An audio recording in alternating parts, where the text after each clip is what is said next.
Mi presentación nos va a llevar a los orígenes de la identidad de Picasso, al Picasso niño. Esta es una propuesta de investigación que iniciamos en el museo y que, desde una vía completamente diferente a la que han presentado estos días, conecta con el tema identitario, con la construcción de la identidad. El estudio se emprendió inicialmente para documentar una obra. Conscientes de lo difícil que iba a ser encontrar una respuesta inmediata, decidimos acercarnos al entorno de esta obra partiendo del núcleo formativo de Picasso, partiendo de La Coruña, cuando Picasso comienza a tomar conciencia como artista. Aplicamos a nuestro estudio el método grafonómico, que es el procedimiento más común usado en Occidente para el análisis de determinados aspectos gráficos de la escritura. El método, iré muy rápido, pero examina el orden de los grafismos, su dimensión, inclinación, etc., basándose en que en el acto de escribir intervienen dos movimientos, uno consciente que busca transmitir un mensaje y otro inconsciente en que se pone de manifiesto la personalidad del individuo. Revisamos aquellos dibujos de nuestra colección de primera época que tenían un alto contenido textual. En los últimos años se han hecho estupendas aportaciones sobre la época de La Coruña y la importancia en la formación de Picasso. Se han abierto diálogos interesantísimos y nosotros pensamos que, como museo monográfico y referente de los años de formación del artista, estábamos obligados a retomar y a revisar. Pensamos que si estamos aplicando nuevas metodologías para el estudio de las pinturas, y con muy buenos resultados, donde hemos obtenido conocimiento nuevo del proceso creativo de las pinturas, pues ¿por qué no hacerlo también con los dibujos, ¿no? ¿Por qué no buscar estudios de todas vertientes, ¿no? Para las obras de primera época pensamos que ya en el pleno siglo XXI ya no es suficiente con documentar los dibujos y deberíamos también estudiar su relación con los trazos y las grafías que aparecen en ellos. En algunos casos, como en los dibujos de finales... se ha quedado medio cortado, perdón.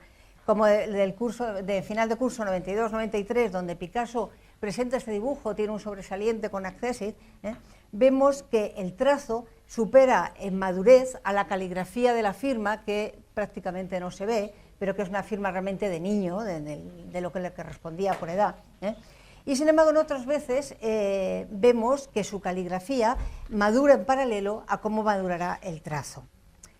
Como dijo Kahnweiler, Picasso es fanáticamente autobiográfico, pero es que ya lo era cuando aún no tenía biografía que explicar.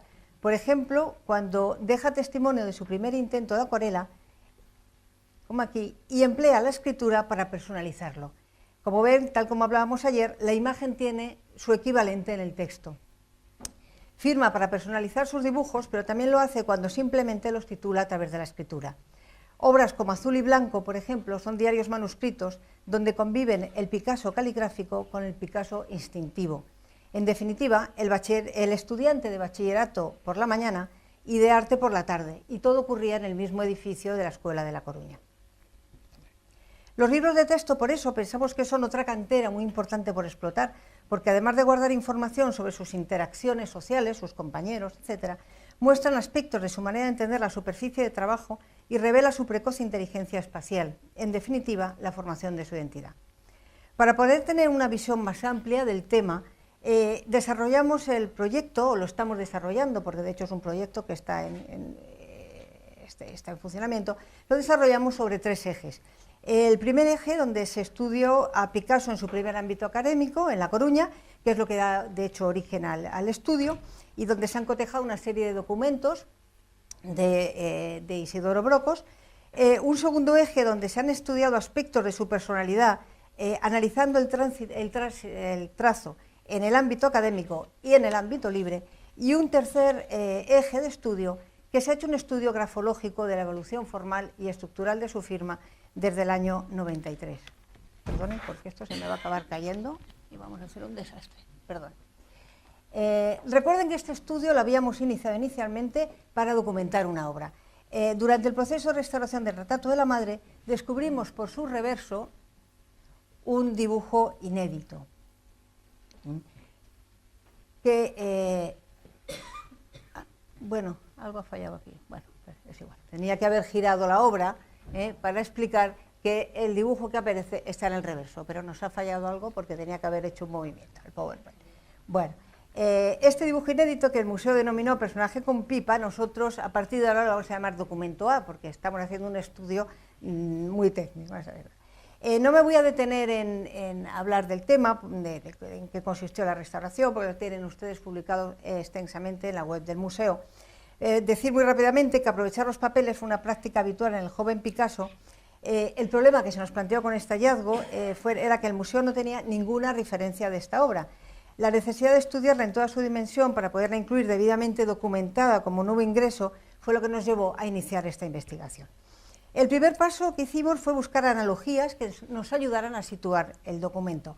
El arco cronológico de búsqueda es reducido porque el dibujo es anterior al retrato de la madre y por lo tanto es anterior al año 96. Buscando analogías, sin mucho esfuerzo, llegamos a esta obra, también de nuestra colección, Busto de caballero del siglo XIX, a partir de ahora documento B. Ambos, como ven, parecen ejercicios de copia, de trabajos de aprendizaje, resueltos de una manera similar. Pero se han encontrado otras coincidencias. Se analizó el papel de soporte de las dos obras, coincidían las pastas químicamente, ambos soportes están trabajados por los dos lados. Por otra parte, sabemos que el niño Picasso usó papeles de otros alumnos, pero tampoco sería la primera vez que reutilizara en Barcelona material procedente de La Coruña. De manera que nada determinante hasta el momento. Al estudiar el documento B descubrimos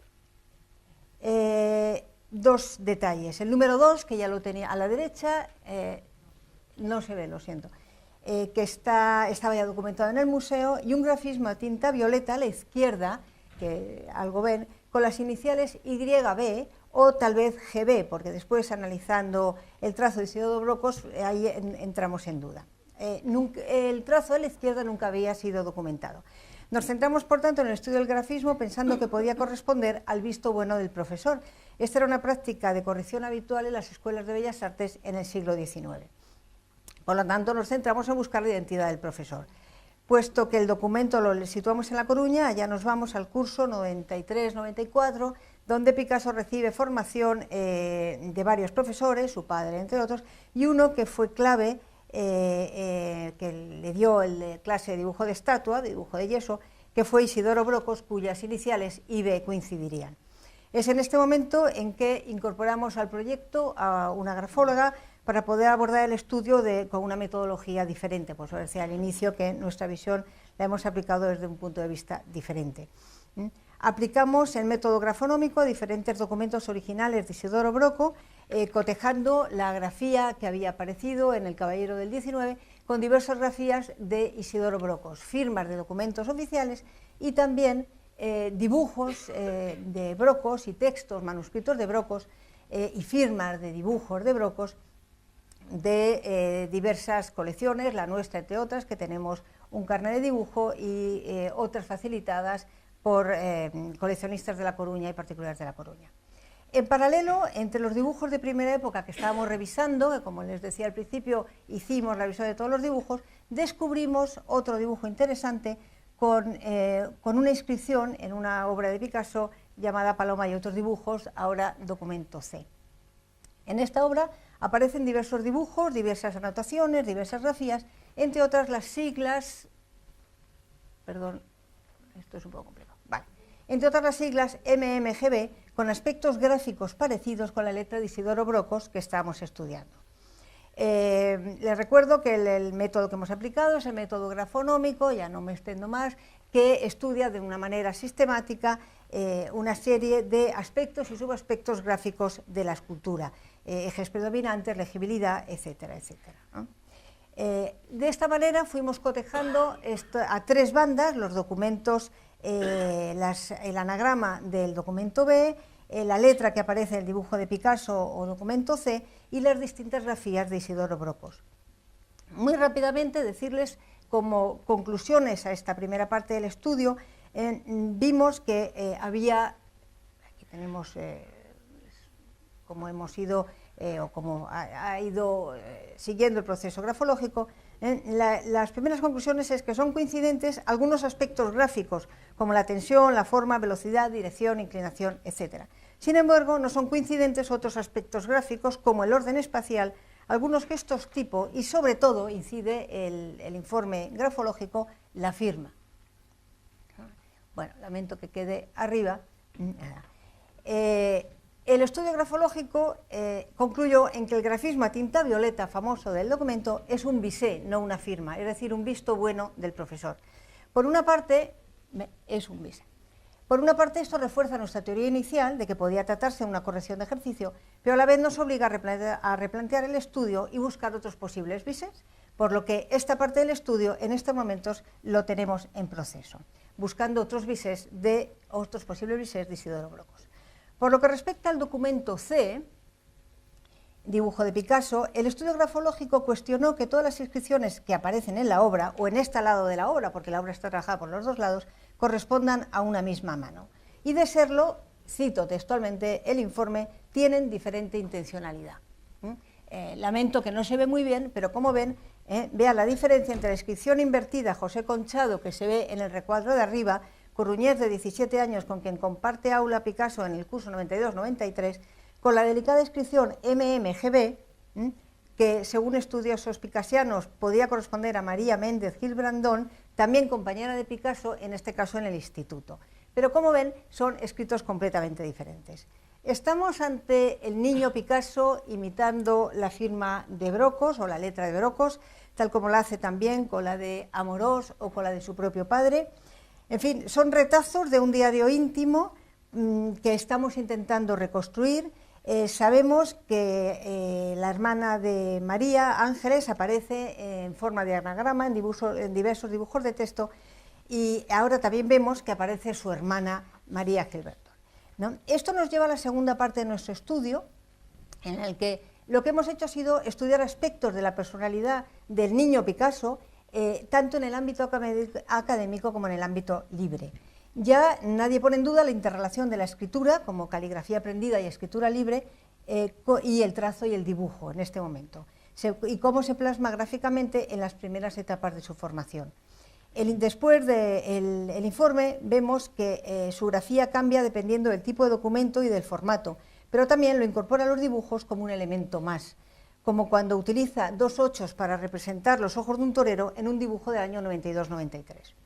La inclusión de las iniciales MMGB es un ejemplo más. En una misma hoja conviven letras que al día de hoy no sabemos si fueron realizadas por una misma mano, pero que en todo caso hoy disponemos de información objetiva para decir que hay aspectos y subaspectos gráficos que no coinciden, lo que nos lleva a presumir que si fueron de la misma mano, no fueron del mismo momento.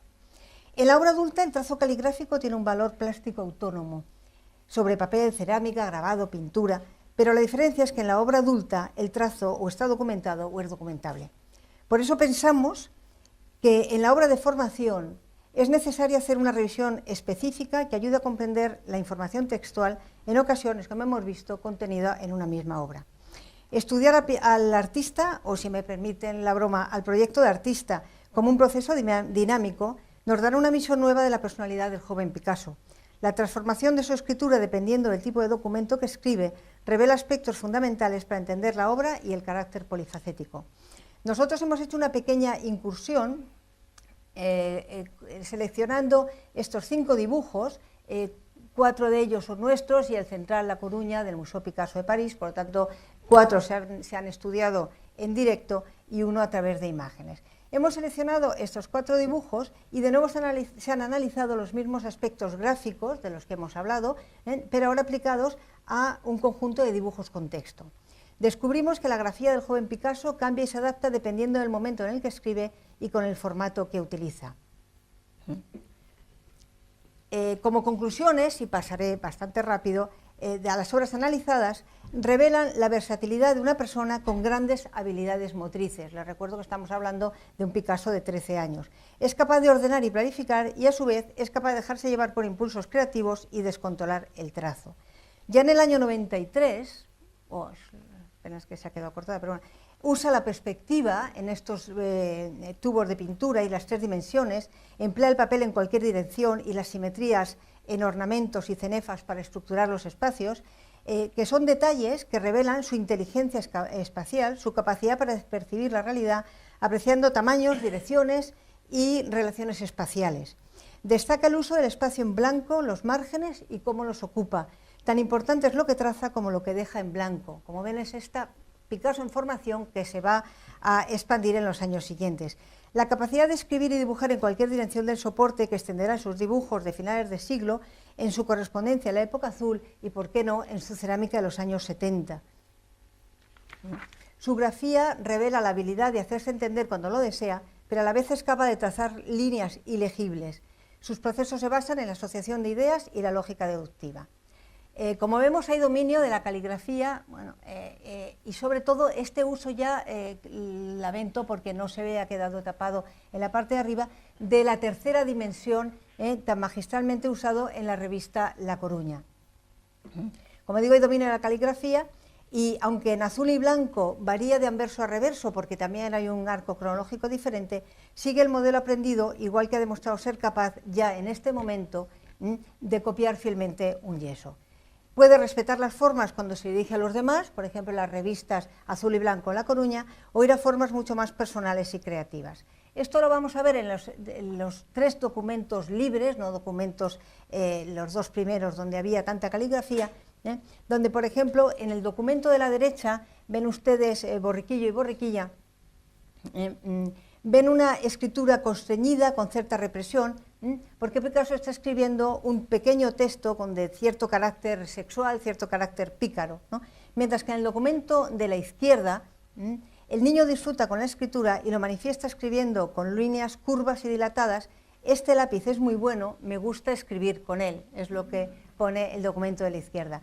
Yo creo que para mí esto es toda una manifestación de intenciones que se va a desarrollar después a lo largo de toda su carrera, pero que aquí en este pequeño cuaderno de juventud o de infancia en este caso, para nosotros es muy importante su estudio, ¿no?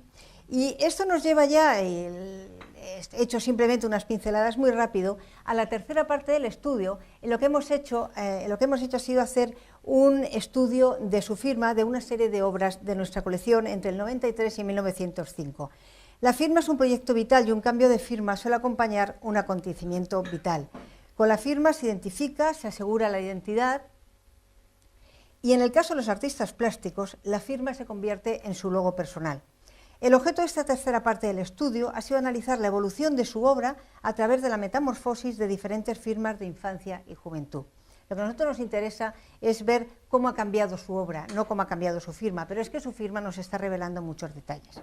La firma de Picasso ha sido siempre legible, excepto como veíamos ayer cuando decide lo contrario, como digo, ha sido legible hasta ser identificable o ser ya marca identitaria, poniendo de manifiesto la claridad de ideas y objetivos del artista.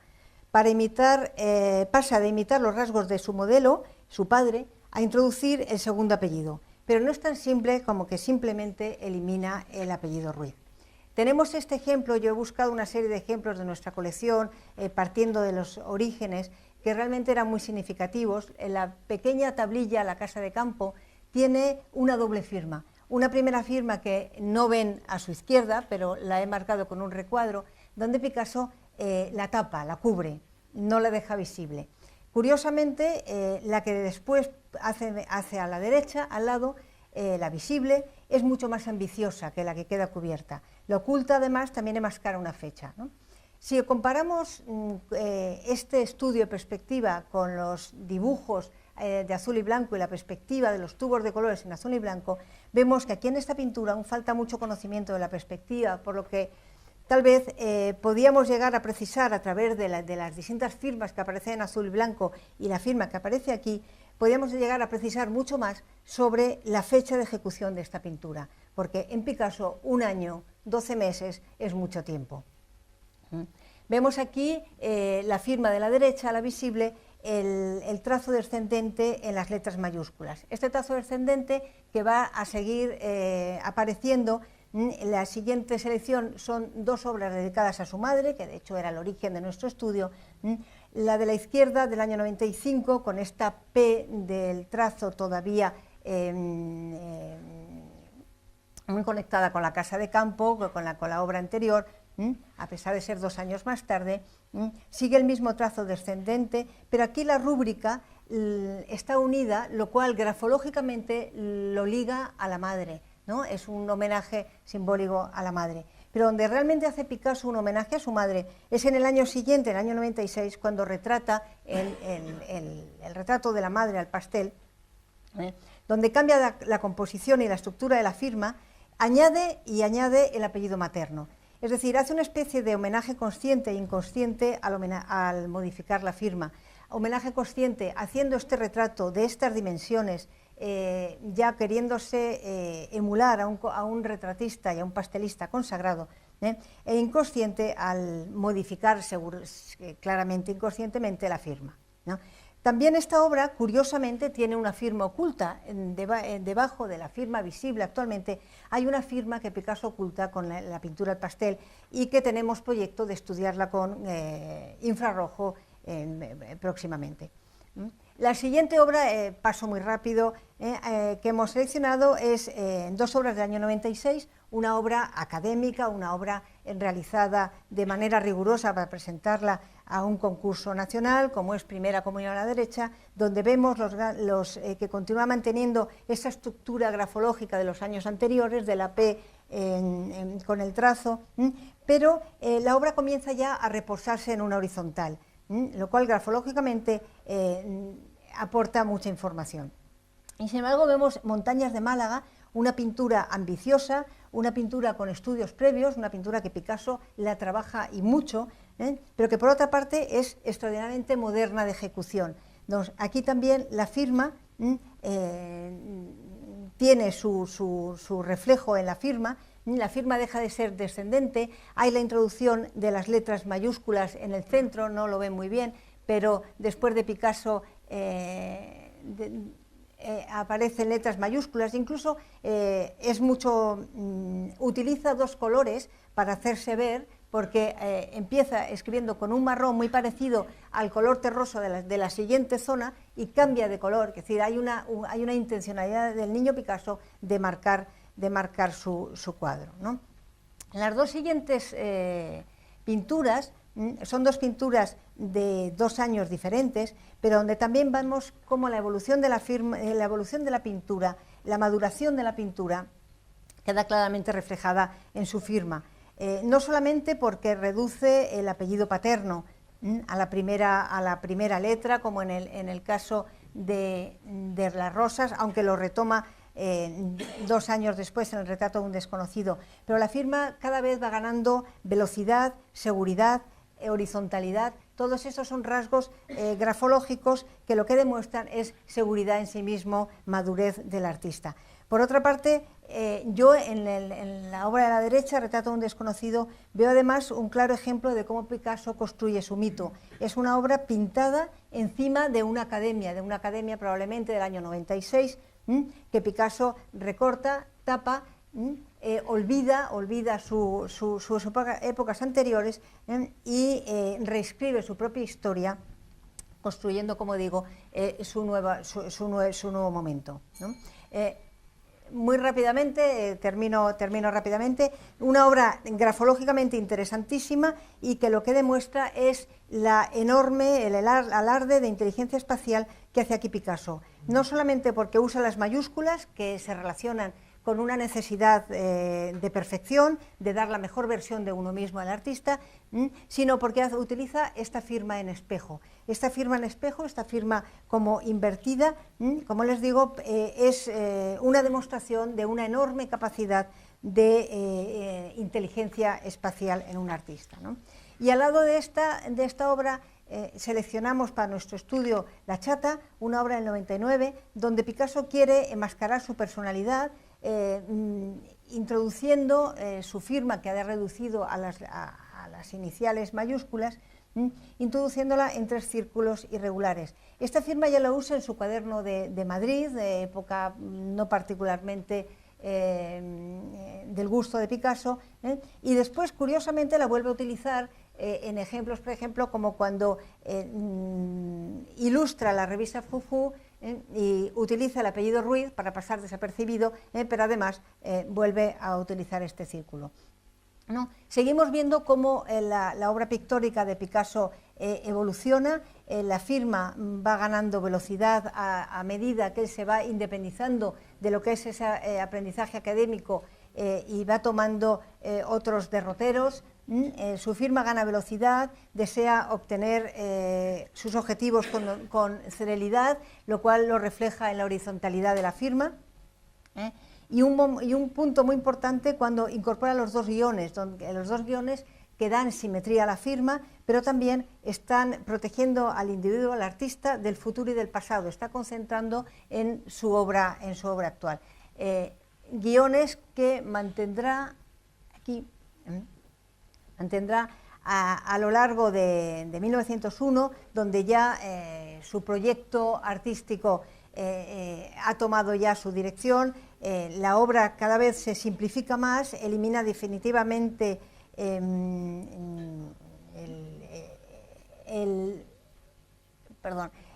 todos los referentes familiares y comienza a consolidar su logo personal.